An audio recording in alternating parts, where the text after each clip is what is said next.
everyone, welcome to Krish Talks. അപ്പോൾ നമ്മൾ exam oriented ആയിട്ടുള്ള വീഡിയോസിൽ കോർപ്പറേറ്റ് റെഗുലേഷൻസ് എന്ന സബ്ജക്റ്റിലെ ചാപ്റ്റർ 4 ആണ് നമ്മൾ ഈ ഒരു വീഡിയോയിൽ ഡിസ്കസ് ചെയ്യാൻ പോകുന്നത്. ഈ ഒരൊറ്റൊരു വീഡിയോയിൽ കൂടെ തന്നെ നമ്മൾ ചാപ്റ്റർ 4 കംപ്ലീറ്റ് ചെയ്ത് പറയുന്നുണ്ട്. സോ നിങ്ങൾ വീഡിയോ സ്കിപ്പ് ചെയ്യാതെ കാണുക. നമ്മുടെ ചാനൽ ഇതുവരെ സബ്സ്ക്രൈബ് ചെയ്യാത്തവരുണ്ടെങ്കിൽ സബ്സ്ക്രൈബ് കൂടി ചെയ്തേക്കാം കേട്ടോ. EDPDയും ബാങ്കിങ്ങിൻ്റെ ഒക്കെ വീഡിയോസ് അപ്ലോഡ് ചെയ്തിട്ട് പ്ലേലിസ്റ്റ് ആക്കി ഇട്ടിട്ടുണ്ട്. പ്ലേലിസ്റ്റിൻ്റെ ലിങ്ക് താഴെ ഡിസ്ക്രിപ്ഷൻ ബോക്സിൽ നിന്ന് അവൈലബിൾ ആയിരിക്കും. അപ്പോൾ നമുക്ക് ചാപ്റ്ററിലോട്ട് കിടക്കാം. നമ്മുടെ 4th ചാപ്റ്ററിൻ്റെ പേരെന്ന് പറയുന്നത് മാനേജ്മെൻറ്റ് ഓഫ് കമ്പനീസ് എന്നാണ്. നമ്മുടെ ഒരു കമ്പനീനെ മാനേജ് ചെയ്ത് കൊണ്ടുപോകണം എന്നുണ്ടെങ്കിൽ അവിടെ ഒരുപാട് ആൾക്കാർ വേണം. ഡയറക്ടർ ആയിക്കോട്ടെ, അല്ലെങ്കിൽ CEO ആയിക്കോട്ടെ, CFO ആയിക്കോട്ടെ, അങ്ങനെ ഒത്തിരി പേര് ബോർഡ് ഓഫ് ഡയറക്ടേഴ്സിൽ വേണം, അല്ലെങ്കിൽ ഒരു കമ്പനിയുടെ മാനേജ്മെൻറ്റിന് ആവശ്യമാണ് എന്നുള്ളൊരു കാര്യം നമുക്കറിയാലോ. അപ്പോൾ അവരെക്കുറിച്ചാണ് നമ്മൾ ഈ ഒരു ചാപ്റ്ററിൽ മെയിനായിട്ട് പഠിക്കുന്നത്. വെരി ഇമ്പോർട്ടൻ്റ് ഏരിയ ആണ്. ഡയറക്ടർ ആരാണ്, ആളുടെ പവേഴ്സ്, ഡ്യൂട്ടീസ്, ലൈബിലിറ്റീസ് എന്നൊക്കെ പറഞ്ഞിട്ട് അത് SAയ്ക്കൊക്കെ ചോദിക്കാൻ സാധ്യതയുള്ളതാണ് കേട്ടോ. പിന്നെ 1-2 വളരെ ഇമ്പോർട്ടൻ്റ് ആയിട്ടുള്ള ടോപ്പിക്സും വരുന്നുണ്ട്. അതായത് CSRഉം കോർപ്പറേറ്റ് ഗവേണൻസ് ഒക്കെ ഈ ചാപ്റ്ററിൽ വരുന്നുണ്ട് കേട്ടോ. അപ്പോൾ നമുക്ക് നോക്കാം. ആദ്യം തന്നെ മാനേജ്മെൻറ്റ് ഓഫ് കമ്പനീസ് എന്ന് പറഞ്ഞാൽ എന്താണ്? Management of companies involve planning, organising and controlling resources to achieve goals. Goal achieve ചെയ്യാൻ വേണ്ടിയിട്ടുള്ള ഒരു മാനേജ്മെൻറ്റിൻ്റെ പ്ലാനിങ്, ഓർഗനൈസിങ്, കൺട്രോളിങ് റിസോഴ്സസ്, ഇതിനെല്ലാം കൂടിയിട്ടാണ് നമ്മൾ മാനേജ്മെൻറ്റ് ഓഫ് കമ്പനീസ് എന്ന് വിളിക്കുന്നത്. അപ്പോൾ അതിൽ ഫിനാൻസിൻ്റെ കാര്യങ്ങൾ, മാർക്കറ്റിങ്ങിൻ്റെ കാര്യങ്ങൾ, ഓപ്പറേഷൻസിൻ്റെ കാര്യങ്ങൾ, അങ്ങനെ എല്ലാ തരത്തിലുള്ള കാര്യങ്ങളും ഇവിടെ പ്ലാൻ ചെയ്യുന്നുണ്ട്, ഓർഗനൈസ് ചെയ്യുന്നുണ്ട്, കൺട്രോൾ ചെയ്യുന്നുണ്ട്. സോ ഇതിന് മൊത്തമായിട്ട് പറയുന്ന പേരാണ് മാനേജ്മെൻറ്റ് ഓഫ് കമ്പനീസ് എന്ന് പറയുന്നത്.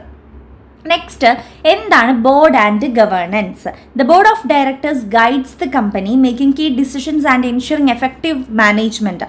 ബോർഡ് എന്ന് പറഞ്ഞു കഴിഞ്ഞാൽ ബോർഡ് ഓഫ് ഡയറക്ടേഴ്സ് എന്നാണ് ഇവിടെ ഉദ്ദേശിക്കുന്നത്. അതായത് കമ്പനിയുടെ നടത്തിപ്പിന് വേണ്ടി ഒരു കൂട്ടം ആൾക്കാരുടെ ഒരു ഗ്രൂപ്പ് ഓഫ് പീപ്പിൾ എന്ന് പറയും. അതിനെയാണ് ബോർഡ് ഓഫ് ഡയറക്ടേഴ്സ് എന്ന് ഉദ്ദേശിക്കുന്നത്.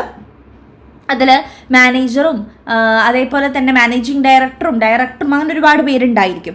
ഗവേണൻസ് എന്ന് പറഞ്ഞു കഴിഞ്ഞാൽ ഒരു കമ്പനിയുടെ നടത്തിപ്പിന് വേണ്ടിയിട്ടുള്ള റൂൾസ്, റെഗുലേഷൻസ്, പ്രിൻസിപ്പിൾസിനെയാണ് ഗവേണൻസ് എന്ന് പറയുന്നത്. ഇനി ആരാണ് ഒരു director? A director is a person appointed to the board of a company responsible for overseeing and making decisions on behalf of the organisation.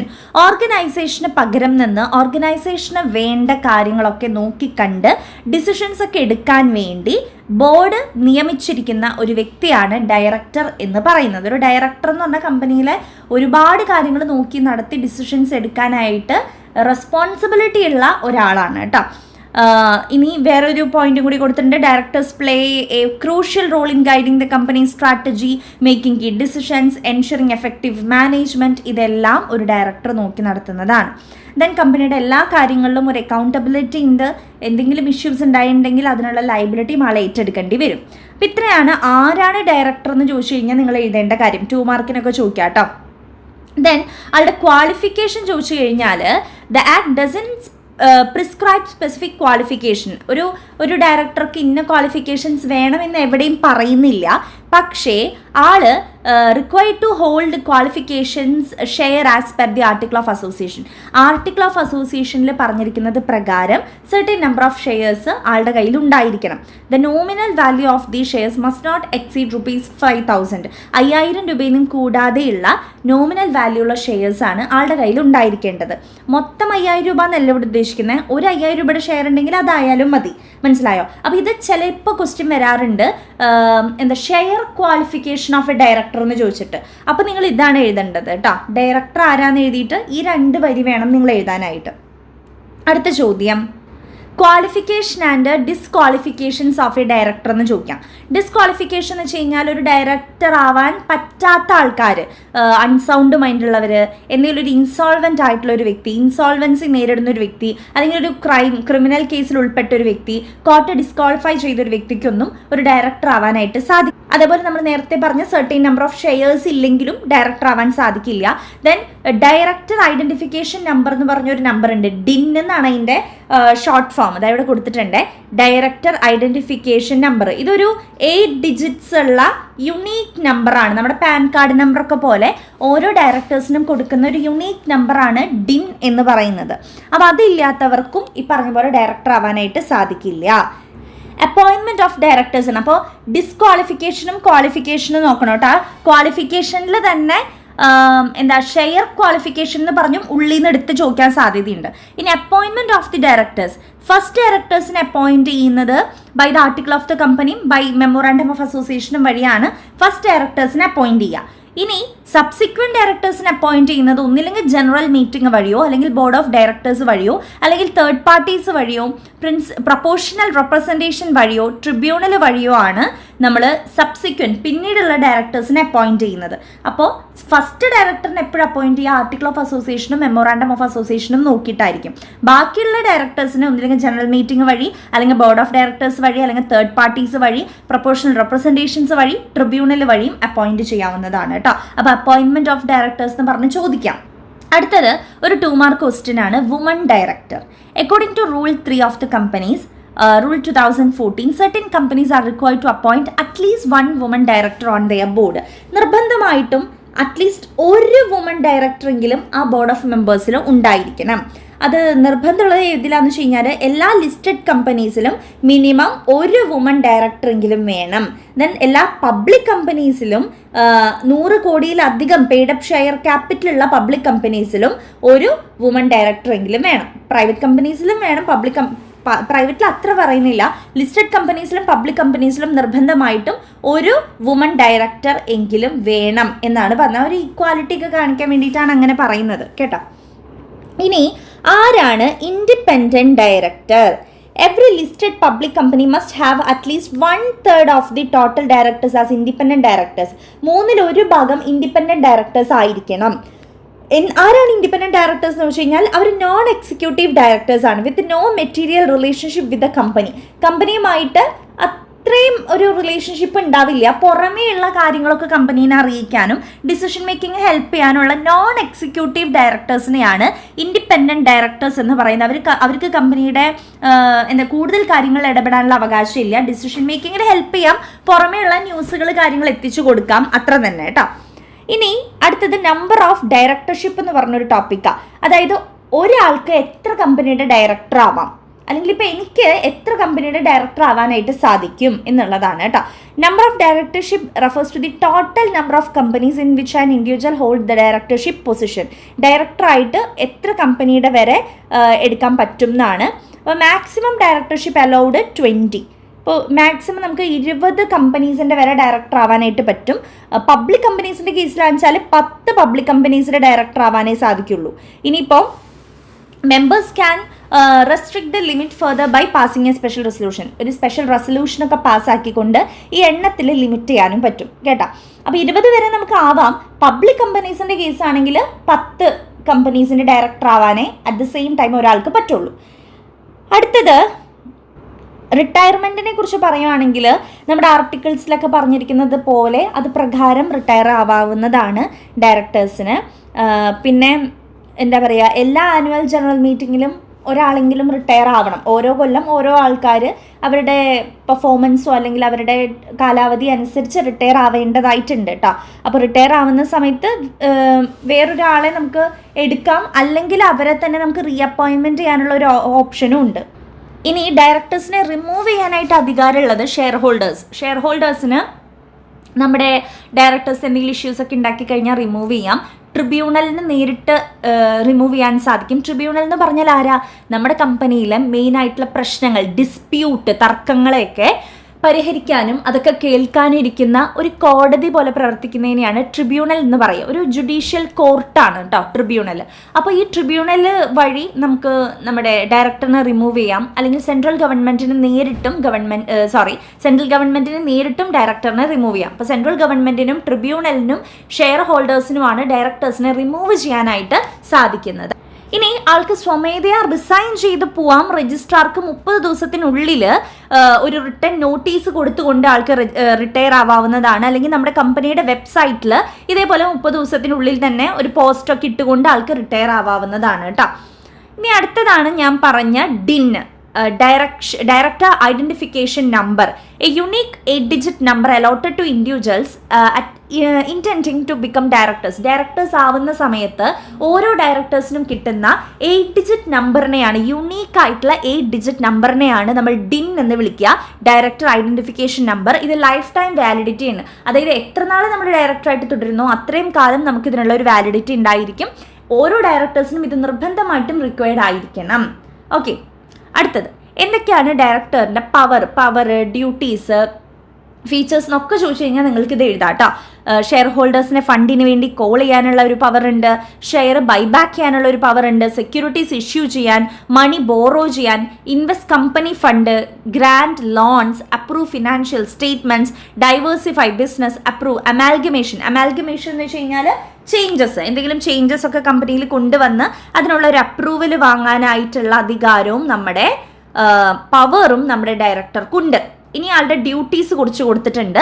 Proper handling, share application മണിയൊക്കെ കൃത്യമായിട്ട് handle ചെയ്യുക, മെമ്പേഴ്സിനെ കുറിച്ചും അവരുടെ മോർഗേജസ്, അവരുടെ ചാർജസിനെ കുറിച്ച് ഒരു രജിസ്റ്റർ കീപ്പ് ചെയ്യുക, companies act and other laws പ്രകാരം വർക്ക് ചെയ്യുക, കമ്പനിയുടെ ബെസ്റ്റ് ഇൻട്രസ്റ്റിന് വേണ്ടി വർക്ക് ചെയ്യുക, മെയിൻറ്റെയിൻ കോൺഫിഡൻഷ്യാലിറ്റി, ആ ഒരു രഹസ്യാത്മകത നമ്മൾ എപ്പോഴും മെയിൻറ്റെയിൻ ചെയ്യണം. കമ്പനിയുടെ എല്ലാ കാര്യങ്ങളും നമ്മൾ നാട്ടുകാരോട് പറഞ്ഞു നടക്കാൻ പാടില്ലല്ലോ. അപ്പോൾ ആ ഒരു സീക്രസി എന്നൊക്കെ നമ്മൾ പറയില്ല, ആ ഒരു രഹസ്യം നമ്മളൊന്ന് സൂക്ഷിക്കണം എന്നാണ് പറയുന്നത്. അപ്പം ഇത്രയും കാര്യങ്ങൾക്ക് ആൾക്ക് ഡ്യൂട്ടീസ് ഉണ്ട്. അപ്പം ഡ്യൂട്ടീസ്, പവേഴ്സ്, ലൈബിലിറ്റീസ് എന്നൊക്കെ നമുക്ക് ഷോർട്ടസ്റ്റ് എസ്സേയിൽ ചോദ്യം വരാം കേട്ടോ.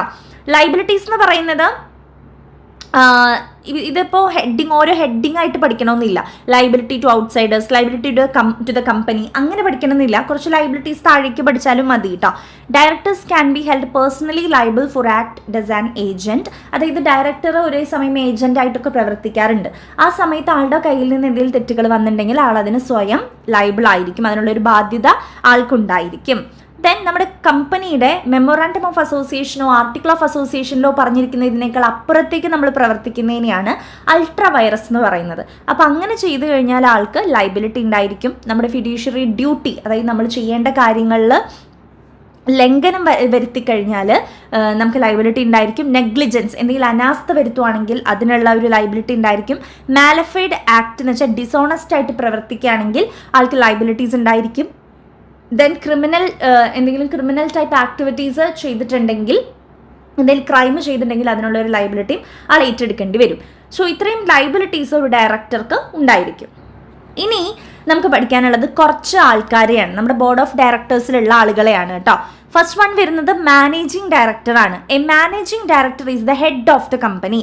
നമ്മുടെ കമ്പനിയുടെ ഹെഡ്, ടോപ്പിൽ വരുന്ന ആളാണ് നമ്മുടെ മാനേജിംഗ് ഡയറക്ടർ.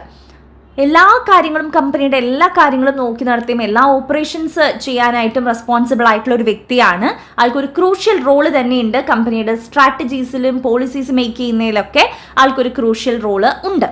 ദെൻ ആൾക്കുള്ള റൈറ്റ്സ് ആൻഡ് ഡ്യൂട്ടീസ് എന്ന് പറഞ്ഞു കഴിഞ്ഞാൽ മൊത്തത്തിലുള്ള ഒരു decision making, then leadership provide ചെയ്യുക, ഗൈഡൻസ് കൊടുക്കുക, എംപ്ലോയീസിനെയൊക്കെ മോട്ടിവേറ്റ് ചെയ്യുക എന്നുള്ളതാണ് ആളുടെ rules and duties of managing director. അടുത്തത് ഓൾ ടൈം ഡയറക്ടർ ആണ്. Whole time director is a director in the whole time employment of the company, essentially an employee director. They may not have substantial power of the management. Whole time director എന്ന് വെച്ചാൽ മുഴുവൻ സമയവും നമ്മുടെ കമ്പനിയുടെ കാര്യങ്ങൾ നോക്കി നടത്താൻ അധികാരമുണ്ട്, പക്ഷെ ഓവറായിട്ട് കമ്പനിയുടെ കാര്യങ്ങൾ ഇടപെടാനോ പവേഴ്സോ ആൾക്കില്ല. ഇതിനൊരു ഉദാഹരണം പറഞ്ഞുതരാം. ഈ മാനേജിംഗ് ഡയറക്ടറും ഓൾ ടൈം ഡയറക്ടറും തമ്മിലുള്ള വ്യത്യാസം. നമ്മുടെ പ്രിൻസിപ്പളും സ്കൂൾ ലീഡറും. അപ്പോൾ നമ്മുടെ മാനേജിംഗ് ഡയറക്ടർ എന്ന് പറയുന്നത് പ്രിൻസിപ്പളാണ്. പ്രിൻസിപ്പളിനാണല്ലോ നമ്മുടെ സ്കൂളിൽ പല കാര്യങ്ങളും ചെയ്യാനും പവറൊക്കെ ഉള്ളത് പ്രിൻസിപ്പളിനാണല്ലോ. പിന്നെ ഓൾ ടൈം ഡയറക്ടർ നമുക്ക് ലീഡർ, സ്കൂൾ ലീഡറായിട്ട് കണക്കാക്കാം. ഇപ്പോൾ ഈ സ്കൂൾ ലീഡർക്ക് എല്ലാ കാര്യങ്ങളും എന്താ പറയുക നോക്കി നടത്താൻ പറ്റുമെന്ന് ചോദിച്ചാൽ പറ്റും, പക്ഷേ ഒരു പരിധി വരെ അല്ലേ. ഓവറായിട്ട് എല്ലാ കാര്യങ്ങളും ഇടപെടാനോ പ്രിൻസിപ്പളിൻ്റെ റൂമിൽ പോയിട്ട് ഇരിക്കാനോ അങ്ങനെയുള്ളൊരു റൈറ്റോ കാര്യങ്ങളൊന്നും ആൾക്ക് ഉണ്ടാവില്ല. അപ്പോൾ പറയുമ്പോൾ വലിയൊരാളൊക്കെയാണ് സ്കൂൾ ലീഡർ എന്നൊക്കെ പറയുമ്പോൾ വലിയ ആളാണ് പിള്ളേരുടെ ഇടയിലൊക്കെ, പക്ഷേ നമ്മുടെ മാനേജിംഗ് ഡയറക്ടറിൻ്റെ അത്രയും പവർ ആൾക്ക് ഉണ്ടാവില്ല. അപ്പോൾ അതാണ് ഓൾ ടൈം ഡയറക്ടർ എന്ന് പറയുന്നത്. അപ്പോൾ സ്കൂൾ ലീഡറിനെ ആലോചിച്ചാൽ മതി ഓൾ ടൈം ഡയറക്ടർ എന്ന് പറയുമ്പോൾ. ഇപ്പോൾ ഇത് തമ്മിലുള്ള രണ്ടുപേരുടെയും തമ്മിൽ ഡിഫറൻസും ചോദിക്കാം കേട്ടോ. ഇനി ആരാണ് മാനേജർ? മാനേജർ എന്ന് പറയുന്നത് ഓരോ ഡിപ്പാർട്ട്മെൻറ്റിനും ഓരോ മാനേജർ ഉണ്ടാവും. Purchase manager, operational manager, sales manager എന്നൊക്കെ പറഞ്ഞ്. അപ്പോൾ ഒരു പെർട്ടിക്കുലർ ഏരിയയിലത്തെ കാര്യങ്ങൾ മാനേജ് ചെയ്യാൻ റൈറ്റും റെസ്പോൺസിബിലിറ്റി ഉള്ള ഒരു വ്യക്തിയാണ് മാനേജർ എന്ന് പറയുന്നത്. ഇനി CEO എന്ന് പറഞ്ഞു കഴിഞ്ഞാൽ officer designated by the company to oversee its overall management and operation.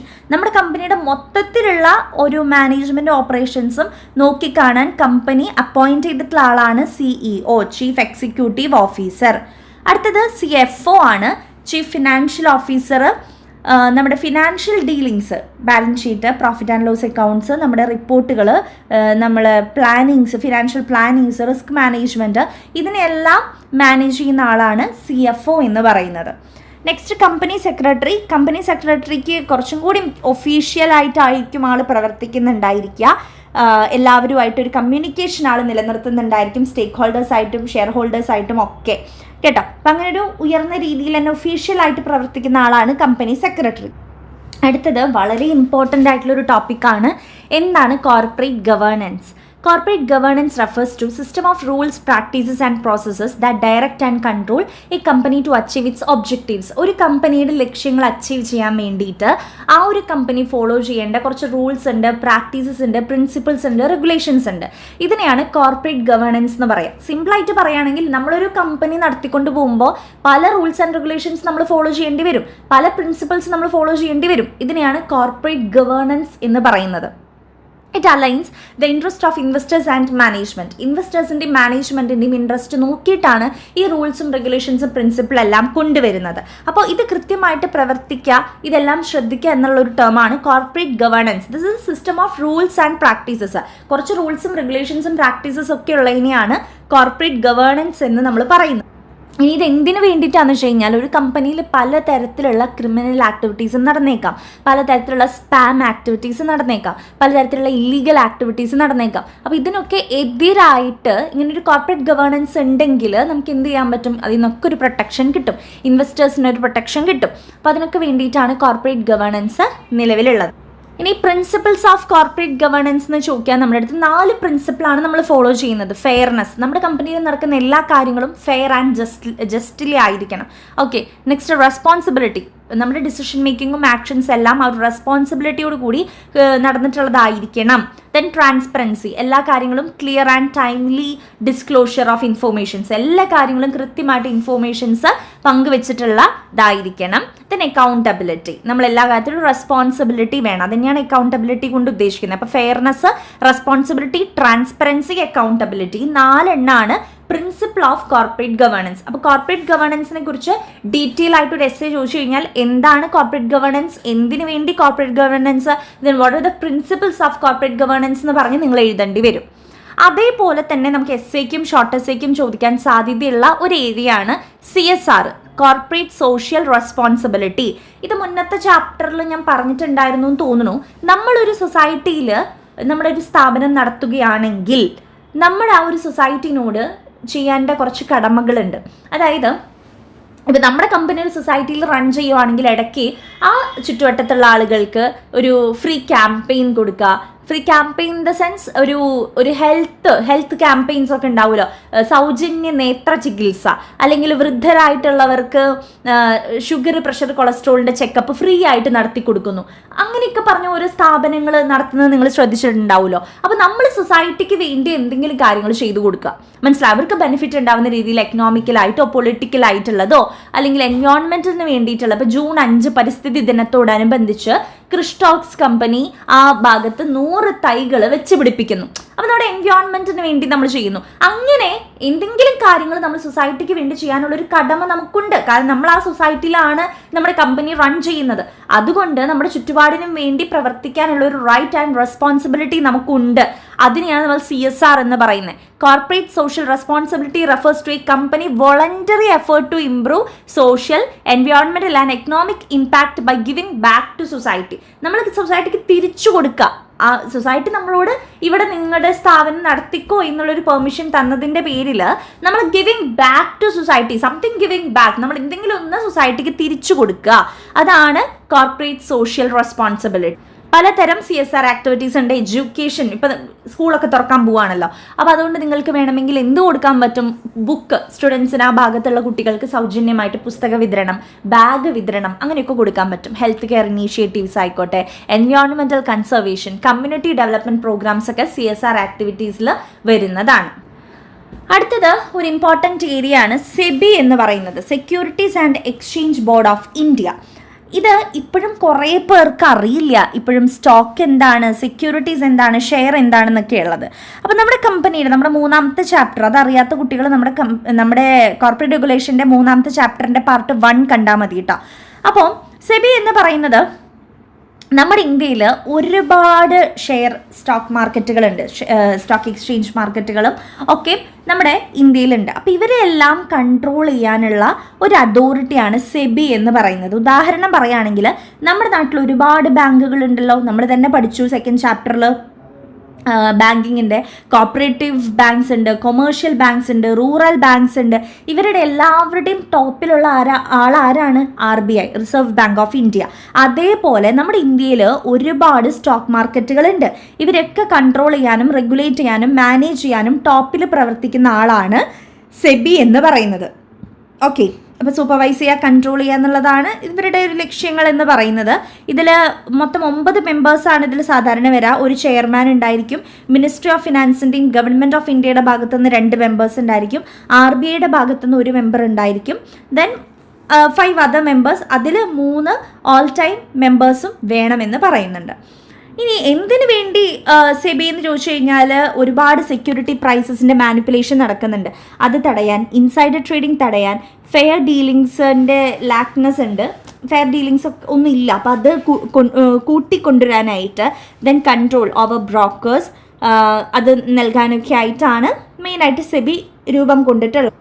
മെയിനായിട്ട് സെബി ചെയ്യുന്ന ഫങ്ഷൻസ് നമ്മൾ മൊത്തം സ്റ്റോക്ക് എക്സ്ചേഞ്ച് മാർക്കറ്റുകളെ റെഗുലേറ്റ് ചെയ്യുക, കൺട്രോൾ ചെയ്യുക, പ്രൊമോട്ട് ചെയ്യുക, ഇൻ്റർമീഡിയറീസിനെ പ്രൊമോട്ട് ചെയ്യുക, അല്ലെങ്കിൽ അവർക്ക് വേണ്ട കാര്യങ്ങൾ റെഗുലേറ്റ് ചെയ്ത് കൊടുക്കുക, ഇൻവെസ്റ്റർ എഡ്യൂക്കേഷൻ പ്രൊമോട്ട് ചെയ്യുക, അൺഫെയർ ട്രേഡ് പ്രാക്ടീസ് നടക്കണമെങ്കിൽ അതിനെയൊക്കെ തടയുക, ദെൻ റിസർച്ച് കണ്ടക്ട് ചെയ്ത് കൊടുക്കുക, ഇൻസ്പെക്ഷൻ ഇടയ്ക്ക് നടത്തുക, സെക്യൂരിറ്റീസ് ലോസ് ഒക്കെ എൻകറേജ് ചെയ്ത് കൊടുക്കുക.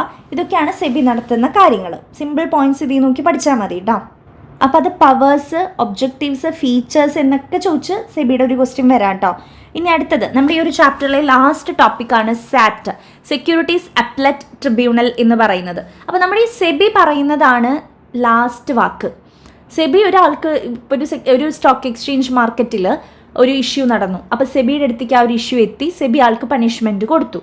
പക്ഷെ ആൾ പറയാണ് ഞാൻ തെറ്റൊന്നും ചെയ്തിട്ടില്ല, സെബി കൃത്യമായിട്ട് അതൊന്നും കൂടി ഒന്ന് അന്വേഷിക്കണം എന്ന് പറഞ്ഞിട്ടും സെബി അത് കേൾക്കുന്നില്ല, ആൾക്ക് പണിഷ്മെൻറ്റ് കൊടുക്കുകയാണ് ചെയ്യുന്നത്. ആ സമയത്ത് സെബി എടുത്ത ഡിസിഷനിൽ ഒരു അപ്പീൽ പോകാനായിട്ട് നമുക്ക് ആരുടെ അടുത്തേക്ക് പോവാം? ഈ സാറ്റിൻ്റെ അടുത്ത് പോവാം, സെക്യൂരിറ്റീസ് അപ്പലറ്റ് ട്രിബ്യൂണൽ. കുറച്ചും കൂടി നിങ്ങൾക്ക് മനസ്സിലാകുന്ന രീതിയിൽ പറഞ്ഞു കഴിഞ്ഞാൽ, നമ്മുടെ കോളേജിൽ പ്രിൻസിപ്പിൾ പറയുന്നതാണല്ലോ അവസാനത്തെ ഒരു വാക്ക് എന്ന് പറയുന്നത്. അപ്പോൾ പ്രിൻസിപ്പിൾ നിങ്ങൾ ലേറ്റായി വന്നതിൻ്റെ പേരിൽ നിങ്ങൾക്ക് പണിഷ്മെൻറ്റ് തന്നു. അപ്പോൾ നിങ്ങൾക്ക് അതിനൊരു റീസൺ ഉണ്ടായിരുന്നു, ലേറ്റ് ആയത് ഹോസ്പിറ്റൽ കേസ് കാരണം അങ്ങനെ എന്തോ ആണ് നിങ്ങൾ ലേറ്റ് ആയിട്ടുള്ളത്. അപ്പോൾ നിങ്ങൾ നേരെ എങ്ങോട്ടേക്ക് പോകാറുണ്ട്? HOD അടുത്ത് പോകാറുണ്ട്. HOD ഞാൻ ഇങ്ങനത്തെ ഒരു റീസൺ കൊണ്ടാണ് ലേറ്റ് ആയത്, ഒന്ന് പ്രിൻസിപ്പളിൻ്റെ അടുത്ത് സംസാരിക്കുമോ?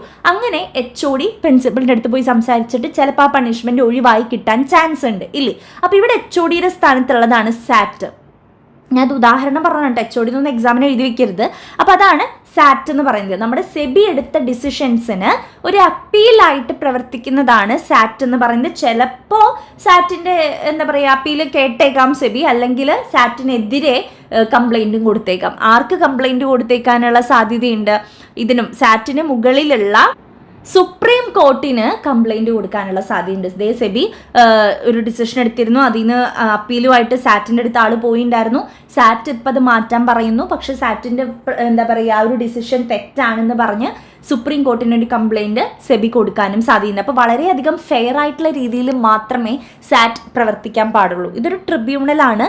പലരുടെയും അപ്പീലുകൾ കേൾക്കാൻ വേണ്ടി, സെബി എടുത്ത ഡിസിഷൻസിൻ്റെ മേലെയുള്ള അപ്പീലുകൾ കേൾക്കാനും അതിനെതിരെ ഓർഡേഴ്സ് ഇടാനും പ്രവർത്തിക്കുന്ന അത് അധികാരമുള്ള ഒരു ട്രിബ്യൂണലാണ് നമ്മുടെ സെക്യൂരിറ്റീസ് അപ്പലറ്റ് ട്രിബ്യൂണൽ എന്ന് പറയുന്നത്. ഇനി നമ്മുടെ സാറ്റിൻ്റെ പവേഴ്സ് എന്ന് പറയുന്നത് ഓൾറെഡി സെബി സെറ്റ് ചെയ്തിട്ടുള്ള കാര്യങ്ങളെ മോഡിഫൈ ചെയ്യാനോ സെറ്റ് അസൈഡ് മാറ്റിവെക്കാനോ അപ്ഹോൾഡ് ചെയ്യാനുള്ള അധികാരം സാറ്റിനുണ്ട്. ഡിസിഷൻസ് എടുക്കാനും സുപ്രീം കോർട്ടിന് എഗെയിൻസ്റ്റ് ആയിട്ട് ചിലപ്പോൾ സാറ്റിന് പ്രവർത്തിക്കേണ്ടതായിട്ടും വരും. അതേപോലെ സെക്യൂരിറ്റീസ് മാർക്കറ്റിനെ പ്രൊട്ടക്റ്റ് ചെയ്യുക, റെഗുലേറ്റ് ചെയ്യുക, ഇൻവെസ്റ്റേഴ്സിൻ്റെ ഇൻട്രസ്റ്റ് പ്രൊട്ടക്റ്റ് ചെയ്യുക. അതായത് ഇൻവെസ്റ്റേഴ്സിന് വേണ്ടി പ്രവർത്തിക്കുന്ന ഒരാളാണ്. ഇപ്പോൾ HOD എന്ന് പറയുന്നത് കുട്ടികൾക്ക് വേണ്ടി പ്രവർത്തിക്കുന്നതാണല്ലോ, കുട്ടികളുടെ കാര്യങ്ങൾ സംസാരിക്കാനൊക്കെ ആയിട്ടാണ് HOD. അതേപോലെ തന്നെയാണ് സാറ്റ് എന്ന് പറയുന്നതും. എല്ലാവരെയും ഒന്ന് ഹെൽപ്പ് ചെയ്യാനും അവരുടെ അപ്പീലുകൾ കേൾക്കാനൊക്കെ ആയിട്ട് പ്രവർത്തിക്കുന്നതാണ് സാറ്റ് എന്ന് പറയുന്നത്. അപ്പോൾ ഇത്രയാണ് സെക്യൂരിറ്റീസ് അപ്പലറ്റ് ട്രിബ്യൂണൽ, സാറ്റ് എന്ന് പറഞ്ഞൊരു ഏരിയ. അപ്പോൾ ഇതോടുകൂടി നമ്മുടെ 4th ചാപ്റ്റർ കഴിയാണ്. അപ്പോൾ ഒരു അരമണിക്കൂറിനടുത്ത് നമ്മുടെ വീഡിയോ വന്നിട്ടുണ്ട്. പക്ഷെ എന്നാലും അരമണിക്കൂർ കൊണ്ട് തന്നെ നമുക്ക് 4th ചാപ്റ്റർ സിമ്പിളായിട്ട് പഠിച്ചെടുക്കാനായിട്ട് പറ്റും. ഇതിൽ ഏറ്റവും ഇമ്പോർട്ടൻ്റ് ആയിട്ടുള്ളത് 2 മാർക്കിന് ചോദിക്കാം. മാനേജിംഗ് ഡയറക്ടർ ആരാണ്, ഡയറക്ടർ ആരാണ്, CEO ആരാണ്, CFO ആരാണ്, വുമൺ ഡയറക്ടർ, ഇൻഡിപെൻഡൻറ്റ് ഡയറക്ടർ, അങ്ങനെ ഒത്തിരി 2 മാർക്ക് സാധനങ്ങളുണ്ട്. പിന്നെ ഷോർട്ട് എസ്സേക്കാണ് powers of director, liabilities of director, then powers of sat, അതേപോലെ മാനേജിങ് ഡയറക്ടറും പിന്നെ ഇൻഡിപെൻഡൻറ്റ് ഡയറക്ടറും തമ്മിലുള്ള വ്യത്യാസം, ഓൾ ടൈം ഡയറക്ടറും തമ്മിലുള്ള വ്യത്യാസം, CSR എന്താണ്, കോർപ്പറേറ്റ് ഗവേണൻസ് എന്താണ്, അതിൻ്റെ ഫീച്ചേഴ്സ്, പവേഴ്സ്, ഡ്യൂട്ടീസ് എന്നൊക്കെ പറഞ്ഞിട്ട് ഷോർട്ട് എസ്സേക്കും ക്വസ്റ്റ്യൻ വരാം. ഡയറക്ടറിൻ്റെ ആ ഒരു ഭാഗം മൊത്തമായിട്ട് എസ്സേക്കും ക്വസ്റ്റ്യൻ വരാൻ സാധ്യതയുണ്ട് കേട്ടോ. അപ്പോൾ വളരെ ഇമ്പോർട്ടൻ്റ് ആയിട്ട് പഠിക്കേണ്ട ഒരു ചാപ്റ്റർ തന്നെയാണ് 4th ചാപ്റ്റർ. എല്ലാവർക്കും മനസ്സിലായി എന്ന് വിചാരിക്കുന്നു. നമ്മുടെ ചാനൽ ഇതുവരെ സബ്സ്ക്രൈബ് ചെയ്യാത്തവരുണ്ടെങ്കിൽ സബ്സ്ക്രൈബ് കൂടി ചെയ്തേക്കാം. So all the very best. Thank you.